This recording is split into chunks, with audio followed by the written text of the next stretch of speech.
श्री सद्गुरुदेव वचनामृत तृतीय खंड। आज से हम सद्गुरुदेव वचनामृत का तृतीय खंड शुरू करने जा रहे हैं, जिसमें कि सद्गुरुदेव भगवान के शब्द जो भिन्न भिन्न योग प्रचार कार्यक्रमों में अथवा आश्रमों में ही सद्गुरुदेव भगवान के मुखारविंद से निकले हैं, उनको लिखा गया। श्री सिद्ध गुफा समाई में रामनवमी 1978 को पावन पर्व पर दिया गया प्रवचन। सद्गुरु शक्ति किसको मिला करती है? गुरुदेव भगवान बतलाते हैं, मैंने तुम्हें अपने व्याख्यानों में बतलाया था कि सद्गुरु शक्ति किसको मिलती है। मैंने जगदम्बा पार्वती का उदाहरण देकर के समझाया था। पार्वती जी ने महादेव जी से प्रश्न किया, केन मार्गेण भो स्वामिन देही ब्रह्ममयो भवेत्। हे महादेव, आप बतलावें कि वह कौन सा मार्ग है जिससे जीव ब्रह्ममय हो जाता है। हे स्वामी, गुरु दीक्षाम प्रदेही में आप मुझे गुरु दीक्षा दें। ऐसी प्रार्थना भगवती पार्वती ने की। मैंने अपने व्याख्यानों में अनेकों बार यह बात बतलाई है कि पति और पत्नी का क्या संबंध होता है। पत्नी शक्ति का जितना आकर्षण कर सकती है उतना अन्य कोई नहीं कर सकता, क्योंकि वह स्वयं शक्ति स्वरूपा होती है, इसलिए अर्धांगिनी कहलाती है।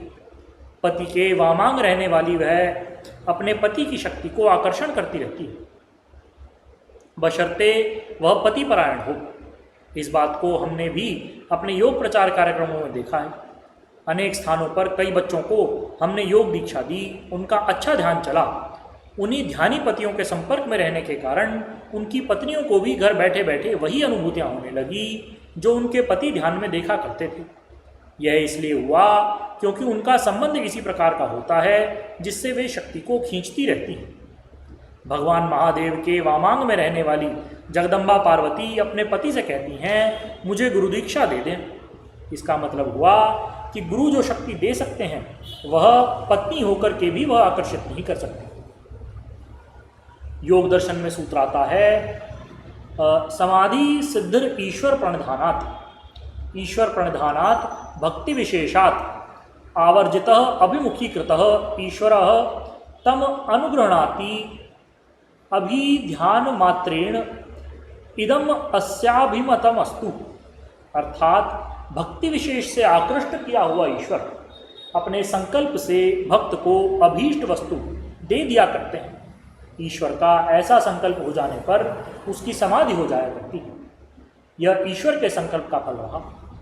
लोग आनंद कंद श्री प्रभु जी से प्रश्न पूछते थे कि प्रभु, अमुक व्यक्ति आपके चरण शरण में है, क्या उसका यह दुख दूर हो जाएगा? प्रभु जी इसका एक ही उत्तर देते थे कि हाँ, उसके यहाँ रहने से उससे कोई ऐसी घटना बन जाएगी, कोई ना कोई हरकत ऐसी बन जाएगी जिससे प्रभु जी का हृदय प्रसन्न हो जाएगा। इस प्रसन्नता से ही उनके द्वंद्व दुख दूर हो जाएंगे। न जाने कितनों के ही दुख ताप इसी प्रकार से दूर हो गए। भजन गाने वाले गाया करते हैं, न जाने कौन से गुण पर दयालु रीझ जाते हैं। ईश्वर का जहाँ संकल्प बन गया वहाँ समाधि हो गई। तुम समाधि का अर्थ तो जानते हो। समाधि के भेद का विवेचन करते हुए तुम्हें मैं बार बार समझाया करता हूँ कि समाधि संप्रज्ञात और असंप्रज्ञात भेद से दो प्रकार की होती है। संप्रज्ञात उस समाधि को कहते हैं जिसमें मनुष्य की वृत्ति अंतर्मुखी बन जाती है, भीतर के दृश्यों को देखता है। मैंने तुम्हें अपने पिछले व्याख्यान में श्रेय और प्रेय मार्ग को समझाते हुए बतलाया था, तयोस्तु श्रेय आददान साधु भवति। जो मनुष्य श्रेय मार्ग पर चलता है उसका कल्याण हो जाता है, और जो प्रेय मार्ग पर चलता है वह अपने लक्ष्य से गिर जाया करता है। मैंने तुम्हें संप्रज्ञात और असंप्रज्ञात समाधि के विषय में बतलाया था। संप्रज्ञात में प्रवेश करने का अर्थ है श्रेय का आददान। बाह्य दुनिया में जब हम आँख से किसी के रूप को देखते हैं तो आँख प्रिय मार्ग में लगा देती है। मन सोचता है कि ये सुंदर रूप है, इसे देखूं, इससे बातचीत करूं। इससे उसकी प्रिय मार्ग में प्रवृत्ति बढ़ जाती है। फिर परिणाम वही होता है जो भगवान ने गीता में इस प्रकार कहा, ध्यायतो विषयान पुंसः संगस्तेषुपजायते।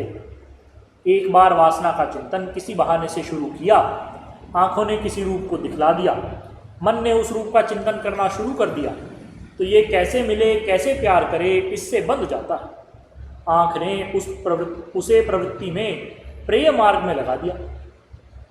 ऐसा आदमी फिर पागलों की तरह घूमता फिरता है, मृग तृष्णा में घूमता है, इधर उधर भटकता है और चित्त अशांत रहता है। ये प्रेय मार्ग का फल है। उससे मनुष्य अंत में विनश्यति की डिग्री को ही प्राप्त हो जाता है। मृग का मन शब्द में बन जाता है, शिकारी बाण मार देता है, वह अपने जीवन से हाथ धो बैठता है। इसी प्रकार भंवरा सुगंध के चक्कर में पड़ता है, कमल के अंदर बंद हो जाता है। हाथी आदि कमल को उखाड़ देते हैं, कमल बंद ही रह जाता है, भंवरा अंदर ही मर जाता है। रूप में आसक्त होकर हजारों पतंगे रोज मरते हैं। इंद्रियों के विषय यदि हम बाह्य मार्ग से ग्रहण करें तो वह प्रेय मार्ग है। प्रियते अर्थात प्रेय मार्ग में मनुष्य अपने लक्ष्य से गिर ही जाता है। समझ लो हमारे आचार्यों का उपदेश। आचार्य बतलाते हैं कि किसी का स्पर्श न करो, किसी को देखो नहीं, अपने मन में किसी के प्रति आकर्षण पैदा न होने दो। मन में जिसका आकर्षण पैदा होगा वो तुम्हारी शक्ति को लूटता रहेगा। जिसका चिंतन मन करेगा वो तुम्हारी शक्ति को खींच ले जाएगा। इसलिए अपनी बहिर्मुखी वृत्ति को बढ़ने मत दो। आँख बाहर के रूप को न देखे, भीतर के दृश्यों को देखे। कान बाहर के शब्दों को न सुन करके भीतर के नादों को सुने। त्वचा बाहर के स्पर्श न करे, भीतर के दिव्य स्पर्शों का अनुभव करे। इस प्रकार से जो प्रेय मार्ग को पकड़ता है वह कल्याण पथ से गिरता है और श्रेय मार्ग पर चलने वाला कल्याण भाजन होता है। ईश्वर के मन में आया इदम अस्य अभिमतस्तु, अर्थात अभीष्ट वस्तु समाधि को प्राप्त हो जाए, संकल्प से उसकी समाधि हो जाती है। नरसिंह मेहता को इसी प्रकार से समाधि हुई। तुलसीदास को भी इसी प्रकार ईश्वर के संकल्प से ही समाधि हुई। शक्तिवान का संकल्प, उनके अंदर शुभ भावनाओं का आना ही कल्याण का कारण है। ऐसा नहीं कि हाथ जोड़कर खड़े हो जाओ कि महाराज हमारा ऐसा हो जाए वैसा हो जाए। इसके बजाय वो हरकत करो जो उनको प्यारी लगे। ऐसा कर्म करो जिससे उनका मन द्रवित हो जाए, उनके मन में खुद ही आ जाए कि इसका ऐसा हो जाना चाहिए। उनके मन के अंदर लहर पैदा हो जाए।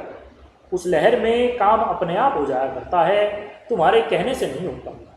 जुबान से कहते रहो किंतु बाह्य व्यवहार में चलेगी और शक्ति का आकर्षण तुम्हारे कर्म से होगा। मैंने तुम्हें जगदम्बा का उदाहरण दिया क्योंकि वे सारे संसार की माता हैं और भगवान शिव की शक्ति का आकर्षण उनके अंदर स्वाभाविक है। पति पत्नी का अभेद संबंध होता है। पति के अंदर जो शक्ति है वह स्वयं पत्नी में आ जाती है। इतने पर भी भगवती को कहना पड़ा गुरु दीक्षाम प्रदेही में। सद्गुरु तत्व आगे की चीज है, इसलिए कहा गुरु दीक्षाम प्रदेही में। इसलिए आवश्यकता है कि शक्ति को पाने के लिए अपने आप को झुका लो, अहंकार को छोड़ दो। जो विनयी है अपने को सद्गुरु सत्ता में लीन कर देता है, उसके अंदर शक्ति का उत्थान हुआ करता है। देखो जमीन में दाना वह उगता है जो अपनी सत्ता को खत्म कर देता है और उससे फिर आगे हजारों दाने पैदा होते हैं।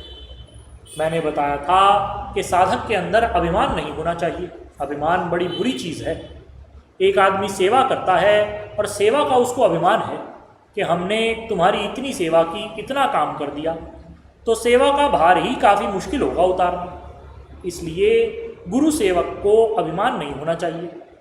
एक साधु वेश में है, अपने मन में सोचता है कि मैं नग्न वेश में हूँ, सिर पर बड़ी बड़ी जटाएं हैं, विभूति लगाई हुई है, मैं क्यों झुकूँ, मुझे झुकने की क्या आवश्यकता। ये अभिमान उसके रास्ते में बहुत बड़ी दीवार है, व्यवधान है। सद्गुरु शक्ति का आकर्षण वह नहीं कर सकता। साधुत्व का अभिमान पड़ा हुआ है तो वह शक्ति को प्राप्त नहीं कर सकता।